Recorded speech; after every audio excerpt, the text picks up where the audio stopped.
Well, I suppose it all started when I first dreamed of the Spider Titan. It was gargantuan, towering over the little buildings of Southport like some kind of storm cloud. On a dozen long legs it walked, legs that it held under itself like crab-jointed stilts, legs that it moved slowly, carefully, individually. Its body was multi-jointed and bloated, and tendrils of rotten-looking flesh hung down from it and swayed back and forth as it walked. The body looked tiny as it came walking up out of the ocean, walking with the smooth, quiet movement that only very big things can, almost like it was melting up there on all those legs. But then it came to me, stepping over the town as though over a child's scattered toys, bending itself down to stare through the window of my bedroom in the house on the hill, and I realized just how big it truly was. To say that the face filled my window would be an understatement. Let me say, rather, that the window disappeared into that Titan face, into those little still tentacles that hung in place of a mouth, into that single titanic eye. God, that eye. It wasn't any kind of eye that anything on earth should ever have. It was just a black pit, shining with reflections and horrible wetness deep inside, and little dots glowing pale green scattered across its edge, all of it half buried in the rotting mass of flesh that served it for a face. It wasn't an eye, but I could feel it watching me. It didn't say anything, yet it just watched me stare at it, standing there in my pajamas and looking at it and becoming very aware of the odd shape of my own body compared with its. And then I woke up. I lay there for a moment, the memories surging through my head before I worked up the courage to actually go to the window, draw the curtain, and look out. Below me was Southport, quaint and tranquil as always. A quiet little town nestled up to the black still ocean and laying over the uneven landscape like a blanket tucked in amongst the oaks and maples and the pines. There was no sign of the monster from my nightmares. I knew I wouldn't get back to sleep, but I was thinking of going downstairs and making myself some breakfast. Then I noticed that, despite the earliness of the hour, every window in town was lit up, and there were bobbing flashlights emerging from the houses and flowing towards the wharf. I threw on some clothes and grabbed the light of my own, curious as to what was going on. I eased open the door, fearful of waking my brother, who owned the house. But I need not have worried. I found him down in the sitting room, lights on, mug of coffee in hand. "Arthur," he said, looking up at me as I descended the stairs. "What on earth are you doing up at this hour?" "I had a dream." I stopped, realizing how stupid I sounded, but his eyes narrowed as I spoke. "A dream?" "Yeah." "About a spider?" I swallowed. The image of that eye was still floating there in my mind. "Wait, no way. You too?" He nodded. "But how?" "I don't know, but it felt wrong. Arthur, I haven't had a nightmare in more than 20 years. I felt the hair rise up along my arms." He shook his head, took a sip of coffee. Doesn't matter. Where are you going with that flashlight?" "Well, everybody in town's got 'em. They're going down to the wharf." "Really? Now?" "Yeah, I don't know why, but it's not like I'm getting any more sleep tonight, so..." I stepped off the stairs and went to the door. "Wait," he said, pulling himself to his feet. "I'm coming too." Down we drove in the old Chevrolet, the first pale lights of dawn starting to feel their way over the horizon as we went. The houses were empty now, but we weren't looking at that, nor were we looking at the crowd of people on the little crescent of gravel beach, nestled between Lighthouse Point to the north and the wharf to the south. We were looking at the gargantuan object they were shining those flashlights on, the object that dawn was starting to throw into blurred silhouette. It was a ship. It was a wooden immensity, 20 feet high, tattered sails hanging from masts, and centuries of barnacles dripping down its sides, all laying on the shore at an angle like a beached whale. We pulled up behind the crowd to stare with them in awe, and read the faded words that it displayed to the brightening sky. HMS Victoria Rose. Even then, we were transfixed by that ship. If pressed for an explanation, I don't think I could give anything but excuses. It wasn't the thing's size or its ancient waterlogged beauty.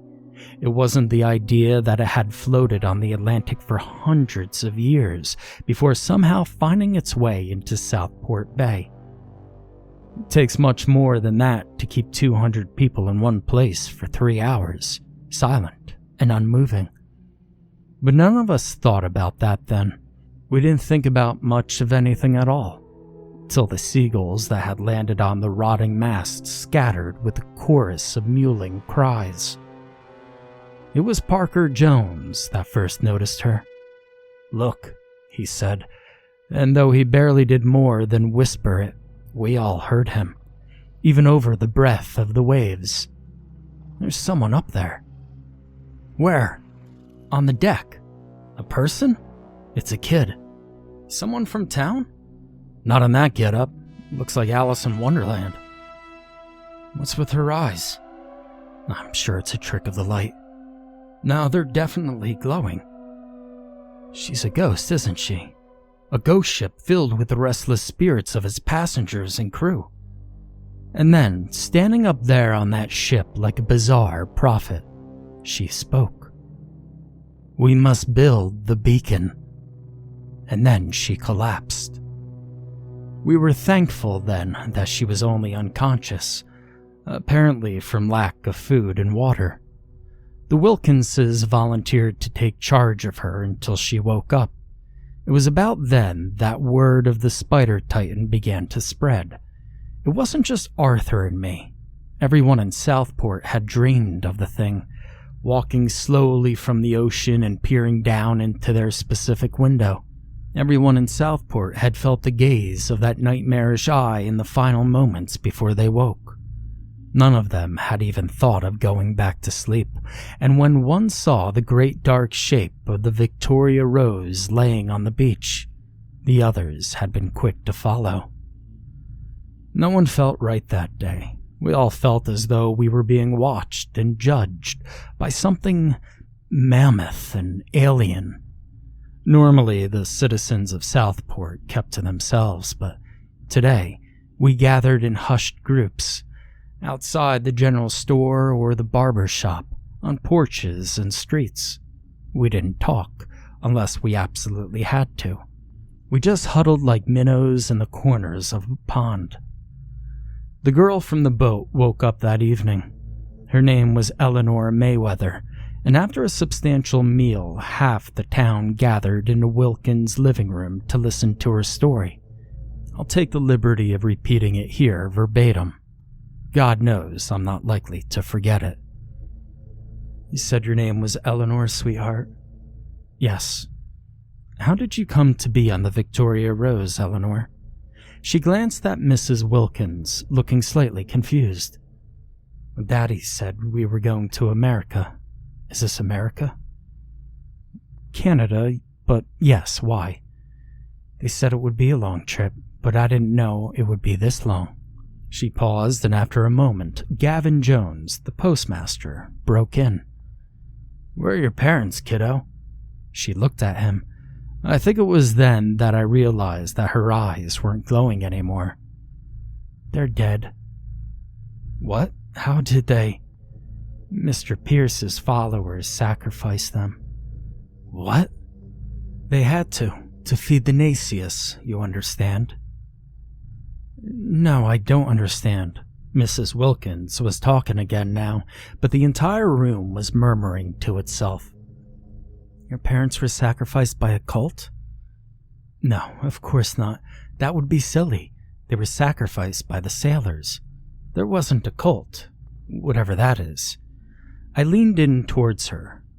Eleanor, what's this Naescus thing? She looked at me, and I saw that her eyes may not have been glowing, but they were black all the way through like a horse's eyes. It fell from the sky. It was a ball, maybe this big. She held her hands 18 inches or so apart. It was made of machinery, quite tiny and intricate machinery, and it ticked and buzzed, and it made this sort of squelching noise, and all the little pieces of it moved around like ants on an anthill. And what did it do? Well, at first, it ate people. The sailors had a big fight with the captain about it, and they killed him and sacrificed him to it, and it ate him. Then they killed anyone who said they were going to do bad things, and it ate them too. And then one day, it stopped eating people, and it started talking to the people who weren't dead. It told us all sorts of things. Very suddenly, she stopped talking. Things like what? Things like how to build the beacon. We tried to coax out of her what the beacon was, but she refused to say anything else. Eventually, we decided it would be better to leave her be, and so, one by one, we all went home and went to bed. I dreamed of the spider titan again that night. The dream was almost the same.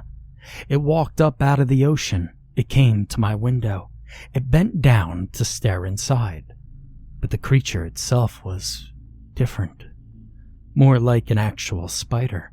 It had 8 legs now, and 8 eyes to replace that rotting pit, and though it still held its legs under itself, it walked with all of them, in a slow parody of a spider's scuttle.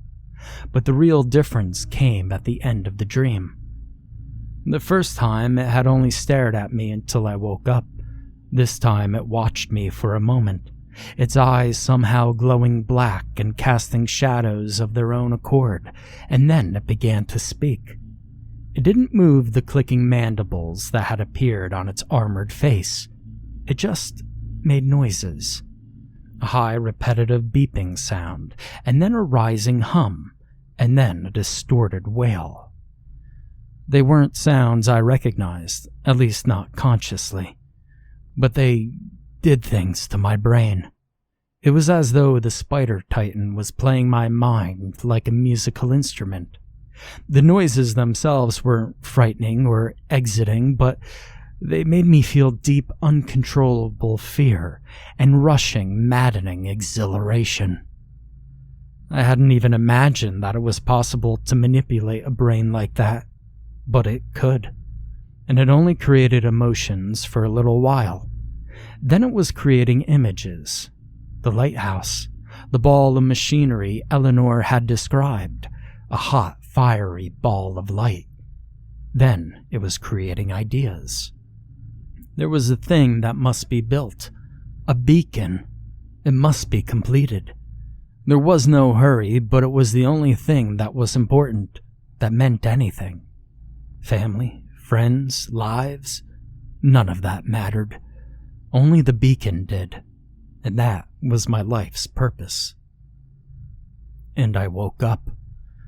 There was no checking the window, no wondering about what to do, despite the similarity of my subsequent actions, throwing on clothes, grabbing a flashlight, meeting Arthur similarly equipped on the way downstairs. It didn't seem similar. I knew what was going on now. I knew that he did too. We had to go to the boat, find out what was inside. It was foolish of us not to have done it yesterday. And then we had to build the beacon. The rest of the town was there, and unlike my brother and me, they had thought through the task they were attempting. They had brought rope, grappling hooks, spare flashlights, and by the time the Chevrolet had roared its way onto the beach, they were already scaling the boat, and they welcomed our helping hands. Up onto the rotted, stinking deck we climbed, and saw things we couldn't have yesterday. Amid the hatches and masts and moldering wood, things had been built. Things built of rope and spare planks and rotted bits of corpses, all strung together between the masts. Things with intricate devices, built out of wood that must have taken an unbelievable effort to shave down into such delicate shapes. None of it moved, or looked like it could move. It looked like a crude attempt at building something that the people of the ship simply could not. But at the time, we thought little more of it than an irritation as we ducked through it and made our way to a hatch. We found things in the depths of that ship. I can't bring myself to repeat them here. It was partly the things themselves, for they were horrible, but it was partly my own reactions to the things and the reactions of the others that sickened me. What kind of person doesn't so much as shudder to see human bodies, warped and malformed and fused to the flesh on the walls, still breathing? What kind of mind ignores that stench? The mutilated skeletons that littered the floors, the faint sensation of something huge and alive sequestered away in the hold. What kind of human being walks up to that thing, that insane mass of technology that a child's description could never hope to convey, that pulsing, throbbing, stinking mass of reddish flesh behind it, with the eye of the spider titan staring at us from among the tentacles and digested faces, and instead of fleeing or going mad, bows down in supplication before it? What kind of creature accepts its gift? I cannot bear to remember such things for much longer. I must continue. After we left that boat, we knew what we had to do. Spider Titan had told us in dreams what our purpose was, and the Naescus had told us how to accomplish it. Every man, woman, and child in the town of Southport took any kind of technology they had. The flashlights we had used so much, computers and cell phones and appliances, mechanical things ripped from outlets in the walls of houses, and loaded it into the cars which would soon suffer the same fate. And then we drove to Lighthouse Point, and we built the beacon. I don't know how long we spent at it. Weeks, months, years perhaps. Hunger never seemed to be more than a trifling issue. Thirst and irritation at best. Sleep we needed and sleep we took, and each night the Spider Titan came up from the sea. Each time it was in a form more familiar, more believable. And each time it spoke, and it told us things. It told us what the Cesari do every 7,000 years beneath the moons of Tirnak. It told us for what purpose the Tirmak and the Shoro undertook in their bizarre rituals, and why they need human beings to use in them. It told us what brought the great empire of Su Lin to ruin, and why the mind devices still survived in the catacombs. It told us what had truly brought the Caliph entity to Earth. It told us many truths about the dark places between the stars, and the places which many would rather not see those stars shed light upon. We came to both fear and love these dreams, this knowledge, and gradually it blended together with those days, working the block and tackle to bring up some new device or appliance, tearing it to pieces with the unfeeling precision of hunting ants, creating things that none of us had the expertise to create. It was good that the lighthouse was maintained primarily for sentimental reasons, because it soon ceased to shed any light that a ship's crew in their right mind would want to look at. There were incidents, of course. Sometimes someone would come to their senses, realize how insane this was. Poor Parker Jones was first. He asked us why we were doing this, why we were working ourselves to the bone to build some contraption for a dream spider and a mass of flesh in the hold of a boat. He refused to work, made to descend the ladder to the ground. But we caught him, hauled him back up, and threw him over the railing and down to the sea. We didn't feel anger or righteous justice. We didn't kill him for revenge or to make an example of him, nor did we apologize for our actions that were out of our control. He was simply not going to assist the work anymore, and so the most efficient course of action was the most permanent one. It would be so easy now to say that I participated only because of peer pressure or at gunpoint, but I didn't. I threw myself as wholeheartedly into the project as everyone else. I connected car engines to generators. I created electrical devices that I should have had no ability to even understand, and wrote computer programs to modulate the flows of horrific things. I stood there in the middle of the long nights and watched as the sickening light of the beacon poured from the cracks in impromptu lamps. Light of such a color that it seemed to bypass the eyes and shed itself directly into the soul. And again, I have no idea how long it took, but finally, it was done. It seemed only fitting to let Eleanor activate it. She had brought us this enlightenment after all. We stood there, watching, feeling the quadruple heartbeat of the Naescus through our feet, watching those lights spin and boil and burn. And then she pressed the button. There was a roar of unimaginable volume and pitch and tone, a gargantuan vomiting of howling, maddening light and fire, and those near to the blast were wholly burned away, disintegrated before they knew what was happening. I nearly was, but enough of me stayed intact that I could watch what happened next. And up rose the Naescus in a twisted mass of pale fire and shed human flesh. And for an instant, there was the Spider Titan, there in its original form, with that horrific eye staring. Then the Naescus was opening, expanding into a spidery network of flesh, but not the human flesh it had used before.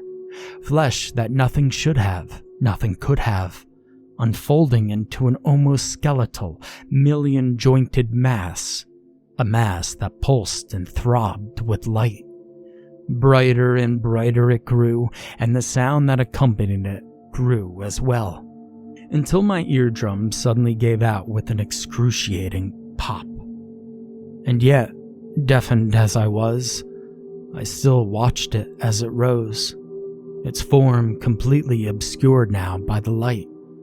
And as the light burned my retinas to the point of never being usable again, as it disappeared and the light and heat suddenly died, the damage that I had taken took its toll. I fell, unconscious, and never to wake again. She pressed the button. There was a roar of light for an instant, and then it fizzled out. Something had gone wrong. No, something was missing.